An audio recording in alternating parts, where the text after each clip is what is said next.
If you want to be elected in the United States to any national office, you have to win 50-plus voters. Bernie Sanders should not be in that position. What has he done for the country? Zilch. Honk for Bernie! When I was raised pure American, pure capitalistic. With Bernie's take on socialism, this country needs to stay away from that as much as humanly possible.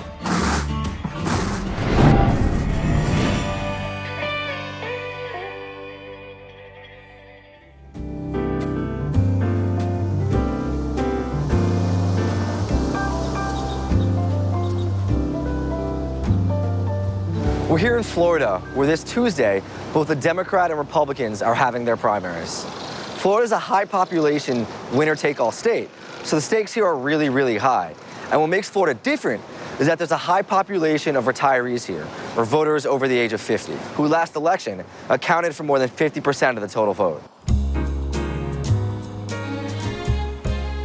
The sunshine and manicure lawns of South Florida have made it a destination for retirees from all over America. The area is known for its gated retirement communities, many of them off limits to anyone under 55.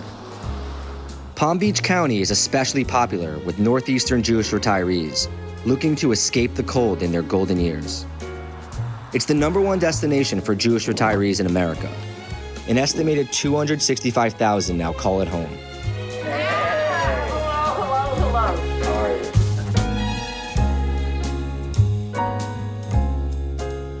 When I have company, like last weekend, my grandson and his wife came. They wanted brisket with noodle pudding. Sue Donner invited us into her kitchen as she prepared her favorite matzo balls. She and her husband Al left New York for a senior community outside of Boca Raton. You know, when people think of Florida, they think of Miami or Orlando, Disney World, that sort of thing. How is Boca different from those sort of places? Well, this area is largely Jewish. And contains loads and loads of senior communities, 55 and up. It also has a tremendous number of country club communities. What do you think most of the people here are leaning towards? Is it Bernie? Is it Hillary? Trump even? Hillary. Largely Hillary. Oh, well, yeah, largely Hillary. Because it's a pretty pragmatic crew. Yeah. These about ready? They are ready. Older voters are a sought-after voting bloc because they're the most likely to turn out on Election Day. With plenty of time to mull over the issues, retirees here have their minds on Tuesday's primary. As the matzo balls cooled, Al and his friends gathered for their weekly game of bridge. South Florida is a traditionally Democratic enclave, meaning that the choice on Tuesday is mainly between Bernie Sanders and Hillary Clinton. 5 clubs. 5 clubs. I'm gonna pass. I'll pass. I have no idea what's going on. Neither do I. Okay. You're not alone. Go get him, Tiger. Are you guys all Hillary supporters here? What? I'm a Hillary supporter. Yeah. Because after 30 years of politics, I don't believe that Bernie is really an outsider. And I think that whatever he's promising, which happens to be socially very acceptable, is not possible with his programs. So you like what he stands for, but you don't think he'll be able to deliver? I don't think he'll be able to Your deliver. deal, Correct. wasn't it? Bernie Sanders is the first Jewish candidate to ever win a presidential primary. But what might be more newsworthy is how little the Jewish community here seems to care. Bernie Sanders should not be in that position. What has he done in 28 years for the country? What laws has he passed? Zilch. So you just think he's not a doer? No, Well, he's a talker. it's a talker. What are the issues that you think are most important to you right now in this election? The Supreme Court. Yeah. Absolutely. That's the most important issue. Democrat must win. Absolutely. Then when the Supreme Court changes, we change the entire country. Best thing that ever happened to America was the death of Schmekalovich.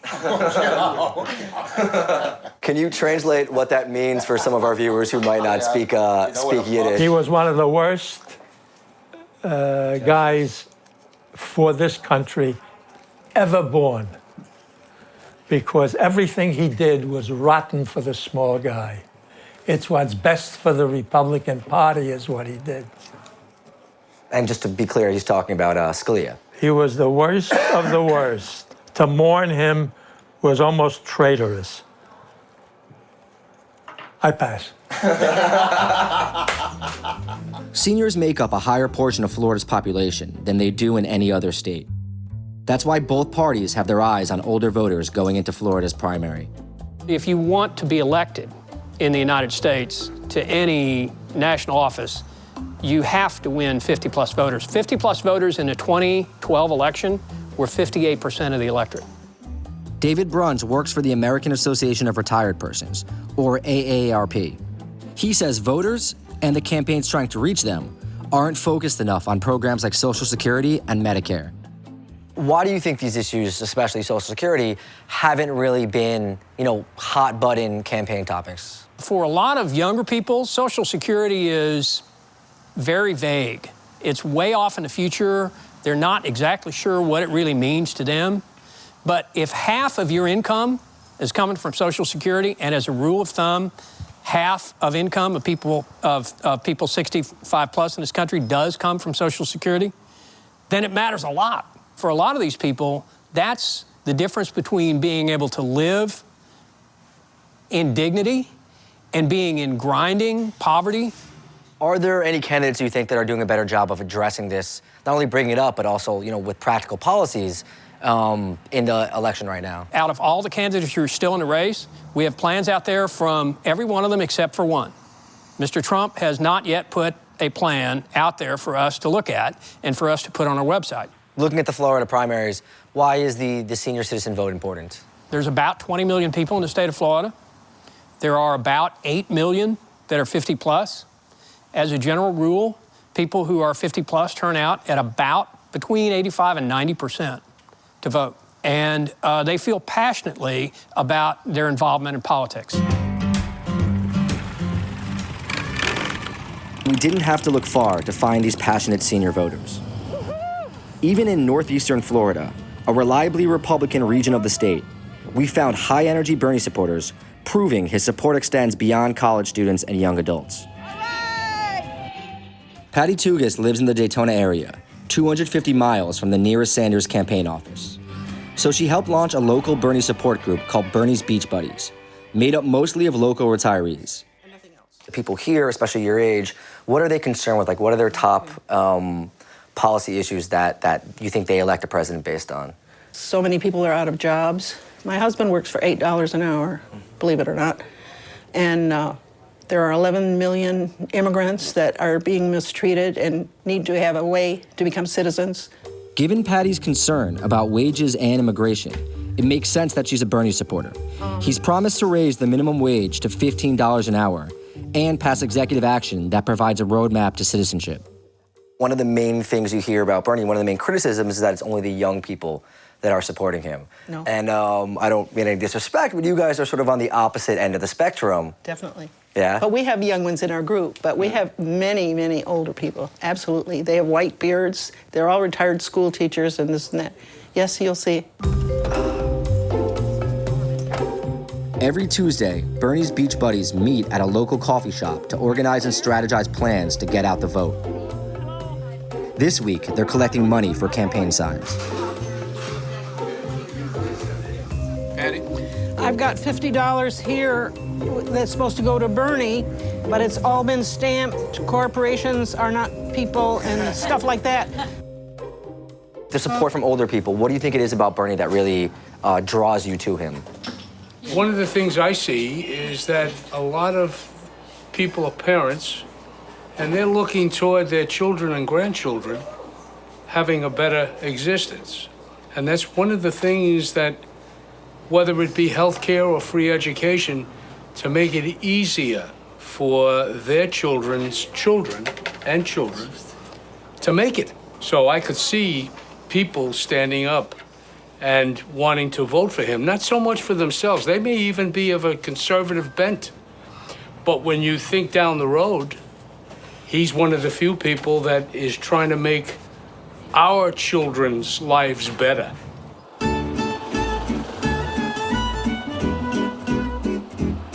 The influx of retirees to Florida has fueled massive developments in once isolated areas, meaning huge numbers of new voters can quickly appear and change the political landscape.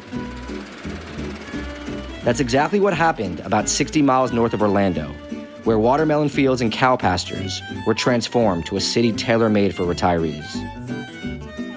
There's really no better place to get a feel for how the retiree community in Florida is going to vote than here in the Villages. It's the largest retirement community in the U.S. We're talking 110,000 people spread over 3 counties. It's actually the fastest growing city in the U.S., and it tends to skew heavily Republican, which means that it's a must-stop destination for a lot of Republican candidates. Conservative billionaire Harold Schwartz founded the Villages, and his family owns everything from the mortgage company to the daily paper.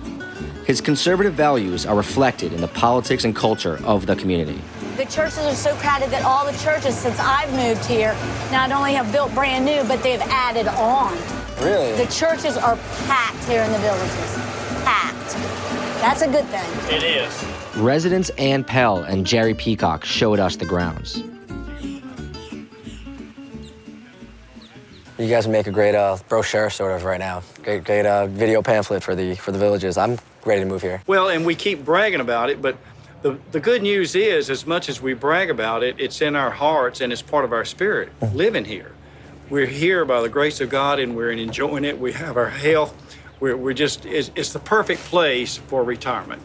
The Villages is also a perfect place to campaign for candidates seeking Republican support. Senator Marco Rubio is due for a second visit this weekend. We have a big election coming up on Tuesday. We know that retirees are very active in voting in Florida. Has that been a big topic of conversation here in the community? Rubio is really a strong name. Donald Trump's got to be a strong name. And I think one of the matter-of-fact items about Donald Trump is simply he is not politically correct, and he's willing to say exactly what's on his mind in a straightforward way. Trump's faced accusations of Islamophobia and racism because of his proposals to bar Muslims from entering the country and to build a wall on the Mexican border. But here, his message resonates differently.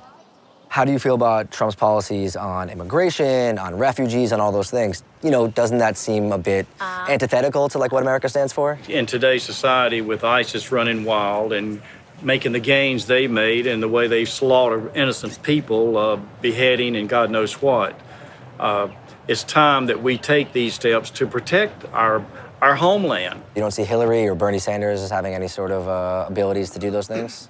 Technically, no, and the reason is when I was raised pure American, pure capitalistic. With Bernie's take on socialism, this country needs to stay away from that as much as humanly possible.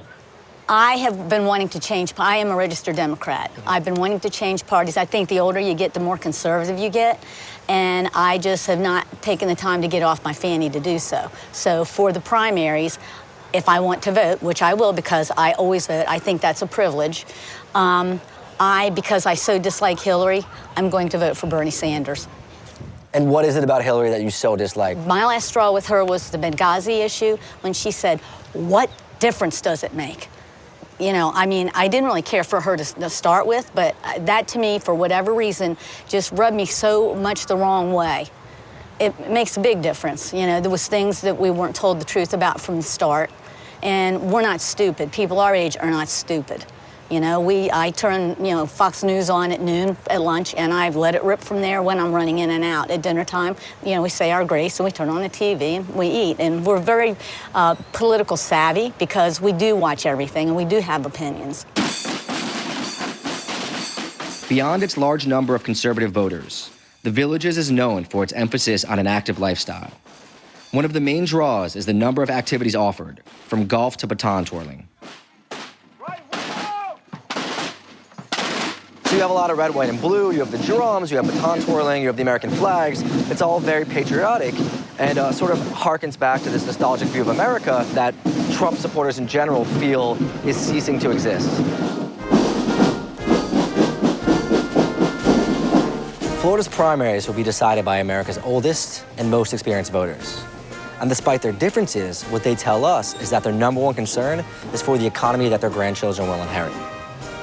They'd like to leave them with more opportunities than previous generations, and some are doubtful that the way things are going in America, that's what's going to happen.